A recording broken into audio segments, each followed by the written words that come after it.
Assalamualaikum sahabat Pleman Rumahan dimanapun berada.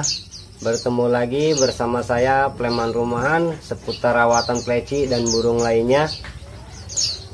Jadi seperti biasa, sambil santai, sambil berbagi buat semua teman-teman dimanapun berada.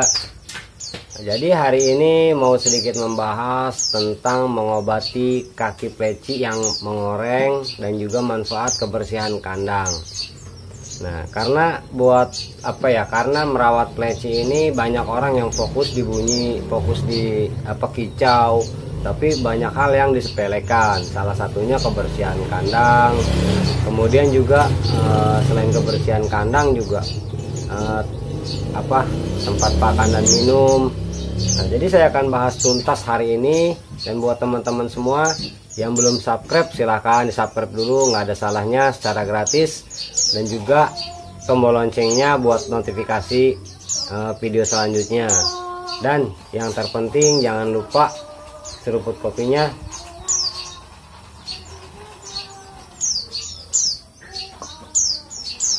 Pleman Rumahan seputar rawatan burung pleci dan burung lainnya untuk mempermudah para pemula dalam memahami dan merawat pleci.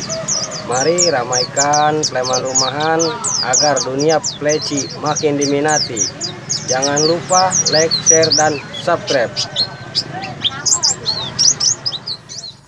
Nah, jadi banyak banget teman-teman semua dari subscriber juga, teman dari grup Pleman Rumahan, banyak yang mengalami bermasalah begitu ngirim foto, konsultasi.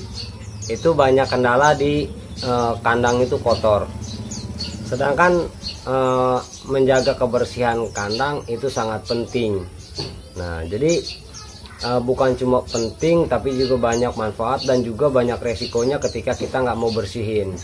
Makanya ada mutiara kata yang keluar dari Imam Syafi'i itu mengatakan kebersihan sebagian dari iman. Nah, jadi manfaat kebersihan kandang itu burung sehat. Nah, jadi burung itu segar, tempatnya rapi, kita juga enak ngurusnya. Nah, kalau kandangnya kotor, kotoran sampai nggak dibersihin sampai numpuk, tangkringan udah pada lengket, itu bisa banyak resiko. Yang pertama yaitu kaki burung bisa namanya ngoreng. Nah, jadi ketika kaki burung ini ngoreng, ada seperti bentol atau juga bengkak, itu karena faktor dari kandang kotor. Nah, dia kan sering turun ke dasar kandang, lompat ke bawah, atau mungkin dia turun cari makanan, main di bawah dengan kaki kotor, kemudian naik ke atas nangkring. Nah, di tangkringan itu dia kan nempel, kotoran ini nempel dari kaki ke tangkringan. Nah, kemudian didiamin aja. Parahnya lagi, air minum buat mandi dicampur dengan air minum buat minum. Air buat mandi dicampur sama buat minum.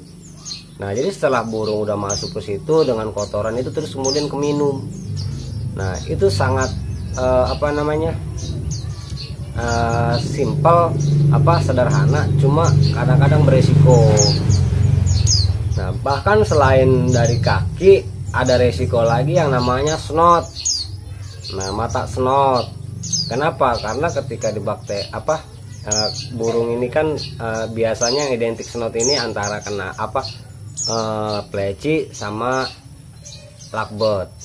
Nah, jadi lovebird ini kan sama pleci ini kan dia main seperti tadi, tangkringan kotor dengan kaki, kemudian ngusap-ngusap paruh ke tangkringan. Nah, setelah dicampur dengan pasangan atau dengan untulan, dia saling membersihkan bulu, kemudian notol-notol alis mata. Nah, dari situ bakteri itu bakalan kena mata dan itu bisa mengalami snot, bengkak, berair. Nah, cara ngatasinya gimana? Nah, di sini saya bakalan bahas juga semuanya tentang kaki, tentang snot. Jadi buat teman-teman semua, simak aja secara detail mengatasinya. Yang pertama, kita udah tahu sebab ketika kaki ngoreng. Jadi jangan fokus ke pengobatan dulu. Sebabnya apa? Jadi jangan sampai kita obatin tapi sebabnya nggak kita hilangin. Dia bakalan terus sakit lagi. Jadi walaupun sembuh sekarang nanti bisa sakit lagi. Nah, yang pertama kebersihan kandang dijaga. Kebersihan kandang dijaga rutin dibersihkan, bisa kalau baik itu setiap hari sore atau 2 hari sekali. Kalau misalnya sibuk ya sesempatnya aja, cuma diusahakan dibersihkan. Jadi karpet, kotoran-kotoran semua dibersihkan, disemprot. Kemudian tangkringan juga dibersihkan, disemprot, digosok kalau bisa, biar kotorannya nggak ada, biar bakterinya hilang. Nah, cepuk, pembersihan cepuk ini harus rutin dibersihin, jangan sampai dia berlumut.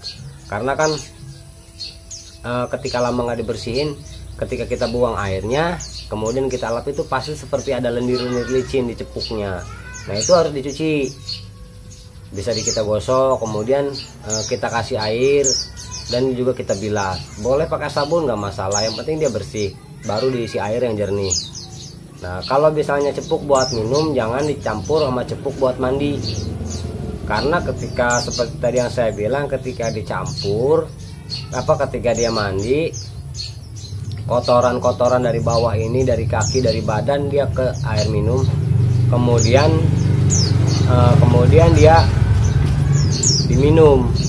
Nah, ini kan bakterinya karena tubuh, bahkan dia bisa murung. Boleh dicampur, ketika mau mandi dibersihin, setelah mandi dibersihin, diisi air jangan banyak-banyak biar dia nggak mandi lagi.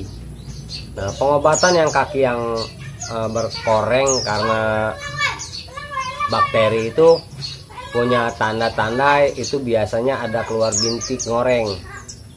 Jadi bukan cuma bengkak. Kalau cuma bengkak memer itu mungkin kejepit. Kalau dia kejepit, cuma bisa dikasih minyak tawon pagi sama sore, diurut. Nah, kalau misalnya dia ngoreng di bagian ujung kuku, biasanya bengkak, ada koreng-koreng sedikit bentol seperti jerawat. Nah, itu kemungkinan besar biasanya kuku bakalan copot, dan ketika kuku copot dia nggak bakalan mau tumbuh lagi. Nah, cuma untuk pulih, untuk sembuh dia bisa. Nah, kalau misalnya dia ngoreng karena bakteri, itu dikasih salep 88 atau juga salep lain boleh. Yang penting buat ngebunuh bakteri dari bakteri yang dari kotoran itu ke kaki.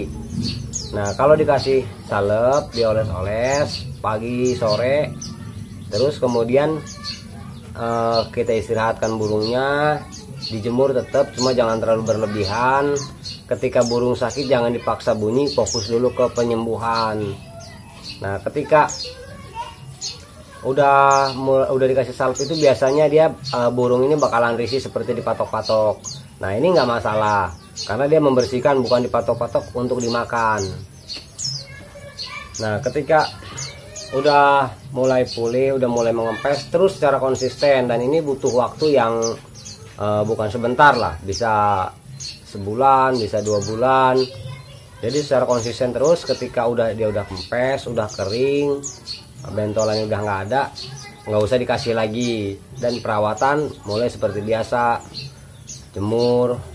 Nah, kalau masalah embun, tetap diembun bisa. Terus masalah diumbar, istirahatkan dulu, karena kan burung kasihan kalau diembun, tetap mau mabung, mau kurang fit, kalau diembun itu tetap, karena pengembunan itu bagus. Nah, terus kemudian mata yang udah kena senot. Mata yang udah kena senot itu tanda-tandanya bengkak, kemudian berair. Nah, kenapa? Karena burung ini biasanya pleci sama lovebird ini kan senot itu dicampur, kelamaan diomyokan. Nah, namanya di kios nggak mungkin setiap hari kandang dibersihin. Dengan burung banyak, kotoran banyak, pada turun ke bawah, namanya burung masih bahan. Kemudian nangkring di atas di tangkringan, si paru juga ngegosok-gosok tangkringan, kemudian dia saring didis, jadi ngebersihin alis mata. Nah, lovebird sama pleci ini jenis burung koloni, nah itu rentan banget, rentan terkena senot. Cara ngatasinya, yang pertama jangan dicampur sama yang lain, istirahatkan dulu,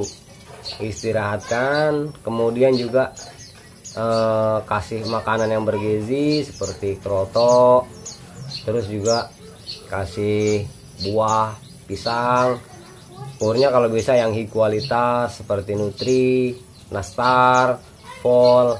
Nah, kemudian kalau buat lovebird yang udah senot, diistirahatkan, kasih makan makanan bergizi seperti jagung. Nah, kemudian setelah diistirahatkan dikasih obat, bisa pakai Super N. Super N buat dicampur diminum.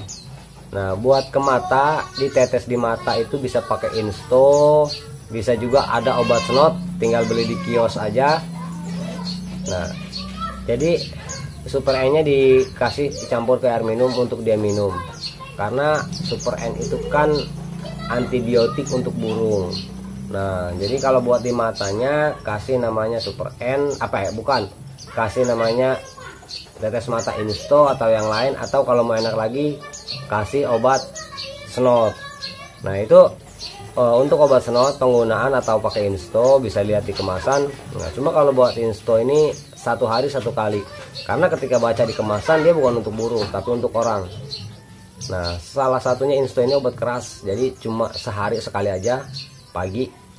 Burung jangan dijemur sama sekali, entah pagi entah sore, jangan dijemur, diistirahatin. Jangan ditaruh di tempat yang silau, karena ketika ditaruh di tempat yang silau mata dia seperti sakit. Kalau bisa dalam ruangan atau mungkin di kerodong lebih baik. Di kerodong, embun tetap di embun, setelah udah ada cahaya matahari kembali di kerodong lagi. Mandinya biar kasih cepuk besar aja buat dia mandi. Kalau dia mau mandi tinggal mandi, kalau dia nggak mau mandi jangan dipaksa mandi, soalnya lagi kondisi nggak fit. Dan ini butuh waktu yang sangat panjang, bisa sekitar 3-5 bulan, bahkan bisa lebih. Nah, secara konsisten seperti itu ya. Ini secara teorinya, tinggal prakteknya aja dipraktekin, karena praktek tanpa teori nggak bisa praktek. Nah, itu seperti itu. Nah, buat teman-teman semua, mudah-mudahan apa yang saya sampaikan ini bermanfaat buat teman-teman. Dan juga terima kasih atas dukungannya, partisipasinya, dan mohon maaf saya pribadi belum bisa memberi apa-apa buat sahabat Preman Rumahan. Mudah-mudahan kedepannya kalau memang udah ada mencukupi, nggak mungkin enggak lah, pasti ada. Nah, jadi jangan kemana-mana, simak terus Preman Rumahan. Wassalamualaikum warahmatullahi wabarakatuh.